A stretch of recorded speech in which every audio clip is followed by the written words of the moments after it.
Bom, vamos lá. No final da tarde de 4 de julho de 1990, testemunhas viram duas mulheres dirigindo um Pontiac Sunbird cinza de maneira perigosa até baterem em uma caçamba de lixo. As duas saem do carro apressadas, mas uma delas volta até o veículo, faz com o que seria limpar as digitais e leva consigo a placa do carro. Quando os policiais chegam na cena do acidente e coletam o retrato falado das desordeiras, eles pouco desconfiavam, mas aquele seria o início de uma forte caçada por Aileen Wuornos, que ficou conhecida como a Dama da Morte, por ceifar a vida de pelo menos 7 homens pelas rodovias da Flórida. Bom dia para quem ainda não almoçou, eu sou o Bonfim e sejam muito bem-vindos mais uma vez ao Narrativa no Ar. Estou voltando aí com o período de produção do canal, né? Eu fiquei um tempinho sem postar nada, uns 2 meses aí, o mês de janeiro e fevereiro. Pra mim, janeiro e fevereiro nada mais é que uma extensão de dezembro, tá, gente? Eu tive muito trabalho a entregar lá onde eu exerço minha profissão, né? Muita coisa atrasada, muitas coisas a serem colocadas em dia. Tá tendo muito barulho aqui fora, tal. Já peço desculpas de antemão. Eu dei uma reduzida aí na captação do microfone e espero que vocês não estejam ouvindo a cacofonia, tá? Mas tem criança brincando na rua, cachorro latindo, moto passando. São 7h30 da noite agora e eu estou há basicamente 2 horas tentando gravar. Eu peço já de antemão para quem ainda não é inscrito do canal, por favor, se inscreva, deixa um gostei aí no vídeo para ajudar a alavancar aí a movimentação do canal, né? Eu estou muito feliz, muito contente com os 12 inscritos aqui do canal e como eu disse no vídeo anterior, isso aqui não seria nada sem vocês aqui. Sem muita enrolação, sem muito papo, vamos para esse caso que é tenso. É tenso. Bora pro vídeo.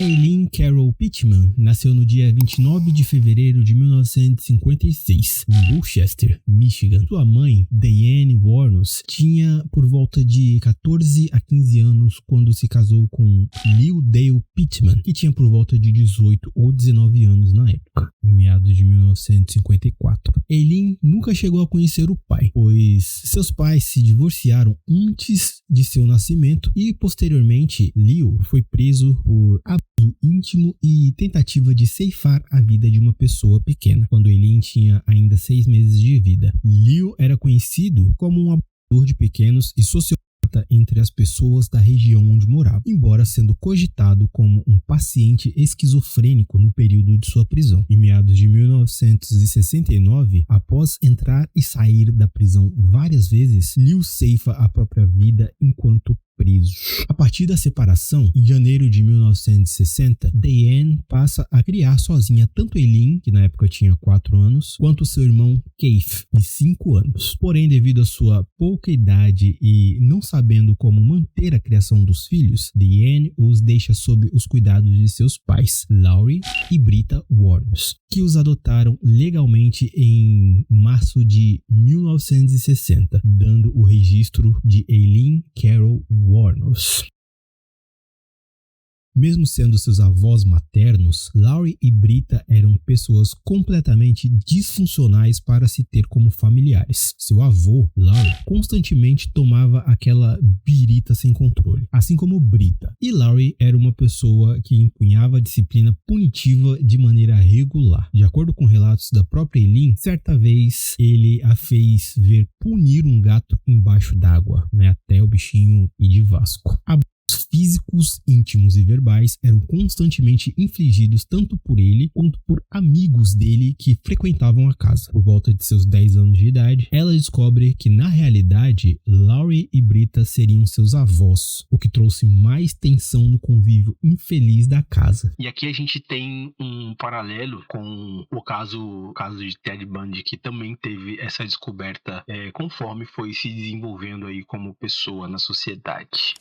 Eileen também teve o seu rosto marcado por cicatrizes após um incêndio, o que a deixou introspectiva e com um temperamento comumente explosivo, dificultando a interação social com pessoas de fora da casa. Aos 11 anos, Eileen começou a se envolver com atividades íntimas, tanto na escola quanto no bairro, com garotos em troca de cigarros, comida, ilícitos e dinheiro. Isso fez com que esses mesmos garotos começassem a chamá-la de porca dos cigarros, de maneira pejorativa, né? Dizem as bocas miúdas que ela e Keith, já nessa época, mantinham uma interação parecida com a de Cersei e Jaime Lannister, né? De Game of Thrones. Vocês conseguem entender o que eu tô falando, quem acompanhou a série, né? Mas não há nada concreto sobre o assunto. Ela mesma já afirmou e desmentiu o assunto após sua prisão em entrevistas que deu. O que se sabe de fato é que ambos eram uma âncora emocional um para o outro, em meio de todo o convívio caótico no qual viviam. Por volta dos anos 70, aos 14 anos, ela engravida de um amigo de Laurie, por conta de uma relação não consentida. Eileen então dá à luz a um menino em uma instituição para mães solteiras em Detroit, e após o nascimento do bebê, ela é obrigada pelo avô a colocar o filho para a adoção. Aos 15 anos, ela abandona os estudos, Laurie a expulsa de casa após o falecimento de sua avó Brita em meados de 71, e se foi por conta de uma cirrose hepática. E Eileen então volta para as práticas que tinha anteriormente, vivendo na floresta, em carros abandonados próximo de onde morava e em detenções juvenis. Menos de 5 anos após a expulsão de Eileen, em meados de 76, Laurie ceifa a própria vida e, segundo registros, ela não compareceria ao funeral. Já nesse ponto, ela vivia a vida na estrada, de carona em carona, trabalhando como dama do entretenimento adulto. Eventualmente, quando tinha aí por volta de 20 anos, Eileen acaba cruzando os caminhos com Levi's Gratz-Fell, que era cerca de 50 anos mais velho que ela. Levi's era abastado, dono de vários iates e de um yacht club. Embora tenha se casado em meados de maio de 76, por volta de junho do mesmo ano, Levi's pede a separação, a anulação do casamento, né, no caso. Como dito antes, Eileen era uma pessoa extremamente reclusa e de temperamento explosivo. Sua dependência por ilícitos não ajudava com o seu modo violento, e em certo momento do curto matrimônio, Eileen chegou a agredir o marido com a própria bengala dele, já que ele não queria, né, dar dinheiro ali para ela. Após a oficialização do rompimento, no mesmo mês, seu irmão Keith falece devido a um câncer. De acordo com algumas fontes, esse seria o principal ponto de ruptura entre a vida caótica que ela conheceu desde sempre e o seu apoio emocional. A partir daqui, Eileen se afundaria ainda mais em caronas em troca de serviços adultos, furtos e desordem pública. No início da década de 80, Eileen cumpriu pena em Edgewater, Flórida, após tentar assaltar uma loja de conveniência. Ela estava embriagada, vestia apenas um biquíni e portava um .22. O roubo consistiu em $35 e 2 maços de cigarros. Porém, ao fugir, logo depressa ela foi presa. Dentre outros momentos em que foi fichada, seu histórico consistia em falsificações de cheques, roubo de carros, resistência à prisão e direção enquanto ébria, portando .22. Em 1986, ela conheceu Tyria Moore em um bar LGBT em Daytona, Flórida. Tyria trabalhava como governanta e camareira. Já Eileen continuava com os serviços de sempre e parecia que para a parceira estava tudo bem. Elas levam um relacionamento por alguns meses e então começam a viver juntas. Porém, Eileen logo deixou transparecer o seu lado obsessivo, arrumando brigas e discussões quando Tyria interagia com outras pessoas e até mesmo se sentindo incomodada quando a parceira saía para trabalhar. Como já era de costume para Eileen, a Flórida acabou se tornando a casa do casal. De tempos em tempos, elas se mudavam, vivendo de motel em motel, comunidades de trailers e apartamentos pequenos. Em julho de 1987, as duas foram detidas por policiais após uma briga em um bar. Elas foram acusadas de agressão com uma garrafa de cerveja. Eileen ainda prestaria uma queixa em 1988 contra um motorista de ônibus, onde alegou que ele o empurrou do veículo após uma discussão. Tyria, nesse caso, seria sua testemunha. Existe, porém, o rumor de que toda a discussão teria sido forjada para que pudessem tirar uma indenização da companhia de transporte, mas isso não se sabe ao certo se tem veracidade.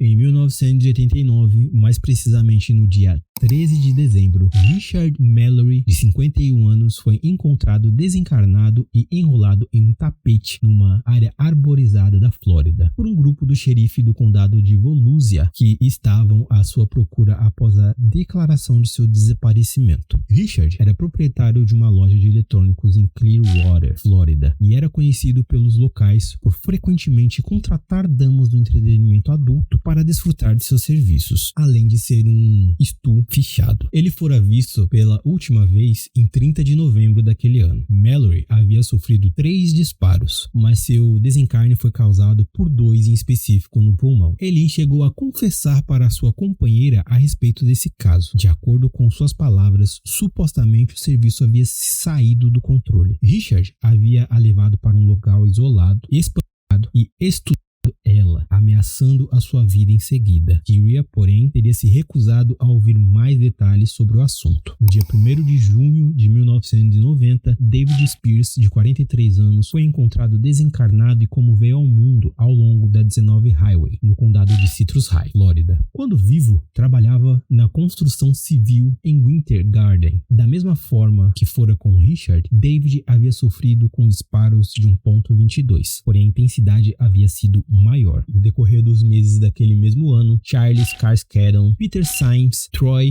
Burris e Charles Humphreys acabaram cruzando os caminhos com Eileen, todos homens de meia idade, entre 40 e 65 anos. Todos tiveram o carro roubado e abandonado em seguida, assim como objetos de valor e dinheiro foram levados. Disparos de ponto .22 foram afligidos e suas personas desencarnadas foram encontradas a metros ou quilômetros de distância do veículo, com exceção de Peter Symes, um reverendo que nunca foi encontrado. A última vítima de Eileen foi em 19 de novembro de 1990. Walter Geno Antonio, de 62 anos, era um reservista da polícia da Flórida e foi encontrado parcialmente vestido em uma madeireira de Dixie. Um ponto .22 foi usado contra ele e seu carro foi encontrado apenas 5 dias depois em Brevard. Eileen sempre voltava para casa com objetos novos e, segundo Moore em seu depoimento, com carros que havia emprestado, entre aspas. Posteriormente, ela levaria os itens para lojas de penhores, deixando registrados seus pseudônimos que usava frequentemente, e isso dificultou muito o rastreio pelos policiais. Porém, suas impressões digitais também eram coletadas nas lojas. Nesse meio tempo, as autoridades trabalhavam para encontrar quem estava fazendo esse rastro de crueldade. Eileen e Tyria abandonaram o carro de Peter Symes em 4 de julho de 1990. Elas foram vistas por testemunhas dirigindo um Pontiac Sunbird cinza de maneira descontrolada. Ao bater o carro, ambas saem do veículo e fogem. Porém, uma delas volta e faz algo que seria descrito como limpar as digitais do volante, maçanetas e vidros do carro. A placa também seria removida e ambas fogem do local. Um retrato falado é feito pelos policiais que tomaram o depoimento de testemunhas e posto na mídia da época. A perícia investigou o carro abandonado meticulosamente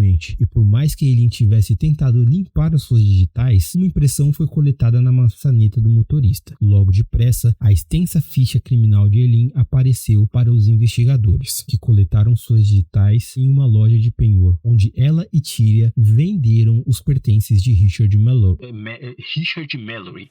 Em uma loja de penhor onde ela e Tyria venderam os pertences de Richard Mallory, assim como no carro roubado de Richard, que fora deixado em um depósito alugado. Ambos conectaram Eileen a todos os outros assassinatos. Em paralelo, Tyria Moore termina seu relacionamento com Eileen, indo para a Pensilvânia e a deixando sozinha. Nesse ponto, existem duas vertentes de acordo com as fontes. Ou Tyria começou a desconfiar da parceira com todo o levantamento das autoridades na mídia, que procuravam por 2 mulheres suspeitas de assassinato pelos condados na região da Flórida. Ou ela sabia dos atos de Eileen e fugiu, com medo de sofrer as represálias. Seja como for, Eileen agora se encontrava sozinha, mais uma vez. Ela percebeu que não estava mais conseguindo serviços, pois sua idade avançava e o seu corpo já não era tão atraente para os homens que ela abordava. A partir de então, Eileen passou a frequentar o bar de motoqueiros The Last Resort em Port Orange. Seu comportamento desordeiro nunca abandonou e constantemente Eileen era expulsa por conta de brigas que começava no local. Mas o fato é que aquele havia se tornado o seu lar provisório.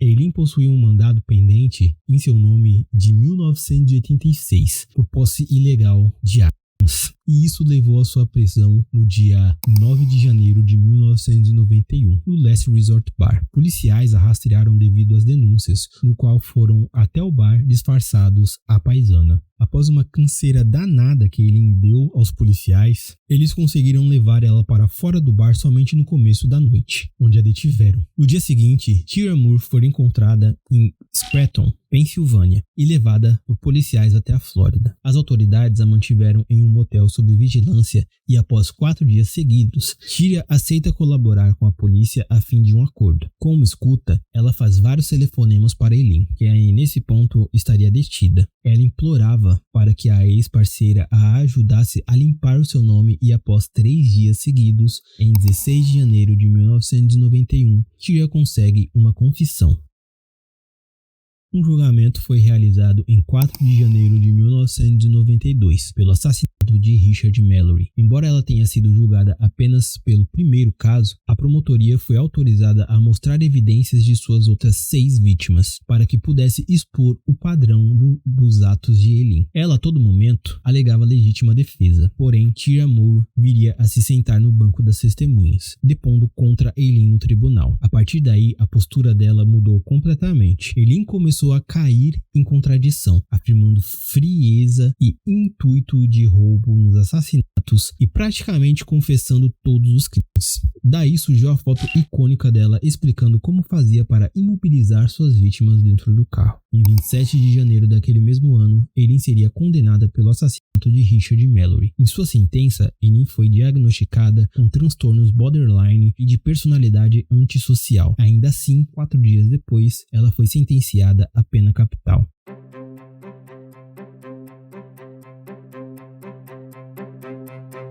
Eileen não chegou a contestar os outros casos ligados a ela, como Dick Humphreys e Troy Burris, dizendo que enquanto a isso, se acertaria com Deus. Em 15 de maio de 1992, ela receberia mais 3 penas capitais. Eileen se declara culpada em junho pelo caso de Charles Carskadon e em novembro de 1992 recebe a 5ª sentença. Sua defesa tenta recorrer durante o julgamento, apresentando evidências contra Richard Mallory, primeira vítima, que seria fichado em Maryland por estupro. Mallory ainda teria sido condenado a 8 anos de tratamento psiquiátrico, declarado como o possuidor de fortes tendências em sociopatia. Porém, o juiz recusou a permitir as evidências no pedido, negando assim um novo julgamento. Eileen então se declara culpada em fevereiro de 1993 por ceifar a vida de Walter Geno Antonio, e no total ela receberia 6 sentenças. Como Peter Sainz nunca foi encontrado, ela não recebeu nenhuma sentença contra ele. Eileen daria várias entrevistas no decorrer dos anos, escrevendo assim várias histórias inconsistentes sobre os assassinatos e sua vida. Inicialmente, ela alegaria que todos os 7 a haviam violentado de forma íntima, porém depois voltou atrás dizendo que o intuito seria sim o roubo. Durante uma entrevista para o cineasta Nick Broomfield, Eileen achou que as câmeras estivessem desligadas e desabafou. Na verdade, foi legítima defesa, mas eu não suporto mais estar no corredor da morte. Neste ponto, uma década já havia se passado desde sua sentença. Eileen tentaria por vezes agilizar o processo de sua sentença, negando apelações, abrindo pedido formal para demitir os advogados e alegando também maus tratos recebidos pelos diretores do presídio onde aguardava sua pena. Durante seu cárcere, ela escreveu uma autobiografia chamada Dear Dawn, Eileen Wuornos in Her Own Words, ou Querida Dawn, Eileen Wuornos está nessas palavras, algo mais ou menos assim. Sua pena fora aplicada em 9 de outubro de 2002, em Starkey, Flórida. Eileen tinha 46 anos na época. Ela rejeitou a sua última refeição e suas últimas palavras foram: sim, eu gostaria apenas de dizer que estou navegando com o Rock e voltarei, como em Independence Day, com Jesus. 6 de junho, como no filme, grande nave mãe e tudo mais. Eu voltarei. O diretor Nick Broomfield, que havia entrevistado algumas vezes, dirigiu 2 comentários: Eileen Wuornos, The Saying of a Serial Killer, de 1992, e Alien, Life and Death of a Serial Killer, em 2003. Em 2003, o filme Monster traria a dramatização da vida de Eileen desde sua infância até sua primeira condenação, dirigido e roteirizado por Patty Jenkins. O longa trouxe para a atriz Charlize Theron o Oscar de melhor atriz, por interpretar com maestria Eileen nos cinemas, numa atuação que a transformou literalmente em outra pessoa nas telas, sendo um de seus trabalhos mais desafiadores. Em 2021, o filme Aileen Wuornos, Mente Assassina, foi produzido sob a direção de Daniel Ferrens. Embora eu sugira que, se caso você queira consumir algo relacionado ao assunto, que fique com as 3 primeiras citações.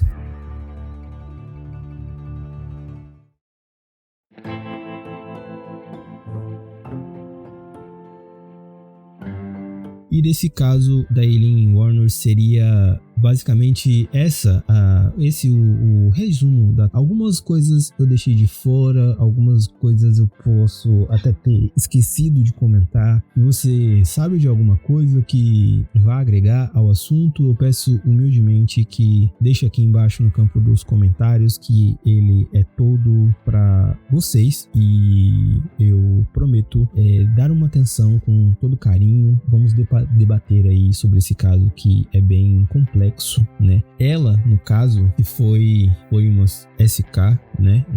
Foi um caso aí muito midiático. À época, a população da época ficou exaustivamente acompanhando na mídia, né? Na televisão, todo o julgamento, e eu tenho certeza que isso trouxe aí todas essas condenações para ela, mesmo ela confessando os, né? Acho que em relação a confessar, eu acredito que a pena ela poderia ser reduzida para uma prisão perpétua ao invés de uma pena capital. Mas não foi o que aconteceu. E por mais que ela tenha alegado legítima defesa, eu não sei se eu acreditaria 100% nisso, sabe? Muito provável que com Richard Mallory pode até ter sido, mas em questão dos outros 6, creio que seja muito pouco provável.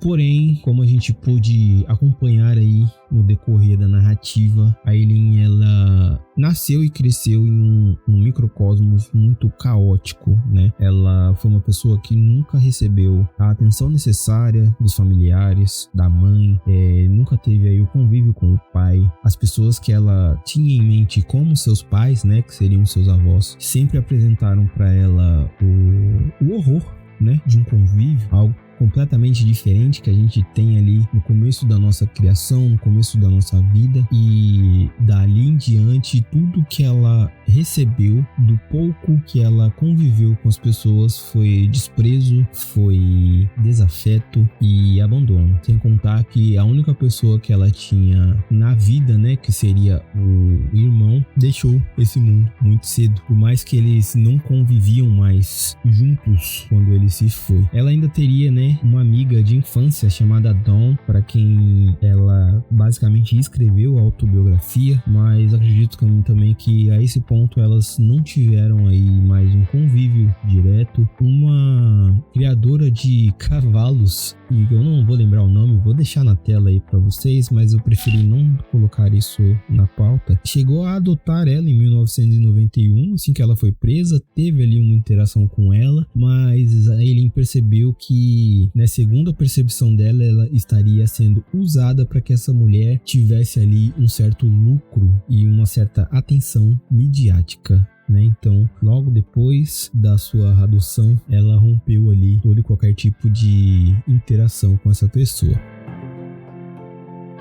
Mas é isso, eu peço novamente que ainda quem não for inscrito no canal, por favor, tenha aí a consideração de se inscrever, deixa um gostei aí no vídeo, comente aqui, tanto em relação a esse caso, algo que eu deixei de fora, quanto dando sugestões para próximas pautas que vocês queiram ver aqui, né? Eu faço todo esse processo de criação de conteúdo aqui para vocês mesmo, porque eu gosto, primeiramente, mas também para que vocês possam entreter de alguma forma. Não tenho muito mais o que dizer em relação ao caso. As fontes da minha pesquisa estarão, prometo, na descrição desse vídeo. Espero que todos fiquem com as bênçãos de Jah.